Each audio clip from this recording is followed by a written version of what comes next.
ഇന്ത്യയിൽ നിർമ്മിക്കുന്ന മസാലപ്പൊടികളുടെ ഗുണനിലവാരത്തിൽ ആശങ്ക പ്രകടിപ്പിച്ചിരിക്കുകയാണ് വിദേശ രാജ്യങ്ങൾ. നിലവിൽ ഇന്ത്യൻ നിർമ്മിത മസാലപ്പൊടികൾക്ക് വിലക്കും ഏർപ്പെടുത്തിയിട്ടുണ്ട്. കൂടാതെ ഗുണനിലവാര പരിശോധനയ്ക്കും മറ്റുമായി വിവിധ സംസ്ഥാനങ്ങളിൽ നിന്ന് സുഗന്ധവ്യഞ്ജനങ്ങളുടെ സാമ്പിളുകൾ ശേഖരിക്കാൻ food safety and standard authority of India നിർദ്ദേശം നൽകി. വിവിധ സംസ്ഥാനങ്ങളിൽ നിന്ന് ഹോങ്കോങ്ങിലെയും സിംഗപ്പൂരിലെയും ഫുഡ് റെഗുലേറ്റർ അർബുദത്തിന് കാരണമാകുന്ന എഥിലിൻ ഓക്സൈഡിന്റെ സാന്നിധ്യം ഇന്ത്യൻ നിർമ്മിത ഉൽപ്പന്നങ്ങളിൽ കണ്ടെത്തിയതിന് പിന്നാലെയാണ് നടപടി. MDH, എവറസ്റ്റ് തുടങ്ങിയ പ്രമുഖ കമ്പനികളുടെ പൊടികളിലാണ് എഥിലിൻ ഓക്സൈഡ് കണ്ടെത്തിയത്. നിലവിൽ MDHന്റെ Madras curry powder, sambar masala powder, curry powder എന്നിവയും എവറസ്റ്റ് ഗ്രൂപ്പിന്റെ ഫിഷ് കറി മസാലയുമാണ് വിപണിയിൽ നിന്ന് അധികൃതർ തിരിച്ചു വിളിച്ചിട്ടുള്ളത്. ഹോങ്കോങ്ങിലെ ഭക്ഷ്യസുരക്ഷാ വകുപ്പ് റീറ്റെയിൽ ഷോപ്പുകളിൽ നിന്ന് മസാലപ്പൊടികളുടെ സാമ്പിളുകൾ ശേഖരിച്ചിരുന്നു. തുടർന്ന് നടത്തിയ പരിശോധനയിലാണ് എഥിലിൻ ഓക്സൈഡിന്റെ സാന്നിധ്യം തിരിച്ചറിഞ്ഞത്. ഇതോടെ പൊടികളുടെ വിൽപ്പന അവസാനിപ്പിക്കണമെന്ന നിർദ്ദേശമാണ് ഭക്ഷ്യസുരക്ഷാ വകുപ്പ് നൽകിയിരിക്കുന്നതെന്നാണ് ദേശീയ മാധ്യമമായ ഹിന്ദുസ്ഥാൻ ടൈംസ് റിപ്പോർട്ട് ചെയ്യുന്നത്. എവറസ്റ്റിന്റെ ഫിഷ് കറി മസാലയിൽ അനുവദനീയമായ അളവിൽ കൂടുതൽ എഥിലിൻ ഓക്സൈഡ് കണ്ടെത്തിയതിനെ തുടർന്നാണ് സിംഗപ്പൂർ ഭക്ഷ്യസുരക്ഷാ വകുപ്പ് വിൽപ്പന വിലക്കിയത്.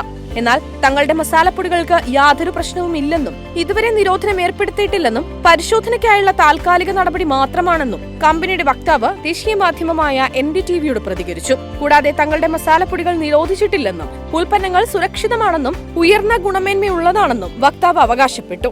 മസാലപ്പൊടികൾക്ക് വിലക്കേർപ്പെടുത്തിയത് മാത്രമല്ല, പരിശോധനയുമായി FSSAIയും രംഗത്ത് വന്നിട്ടുണ്ട്. കമ്പനികളുടെ എല്ലാ നിർമ്മാണശാലകളിൽ നിന്നും സാമ്പിളുകൾ പരിശോധിക്കാനാണ് FSSAIയുടെ തീരുമാനം. ഇതിനായുള്ള നടപടികളും ആരംഭിച്ചു കഴിഞ്ഞു. 4 ദിവസത്തിനുള്ളിൽ സാമ്പിൾ ശേഖരിക്കാനാണ് തീരുമാനം. സാമ്പിൾ ശേഖരിച്ച ശേഷം 20 ദിവസങ്ങൾക്ക് ശേഷമാണ് ഫലം ലഭ്യമാവുക.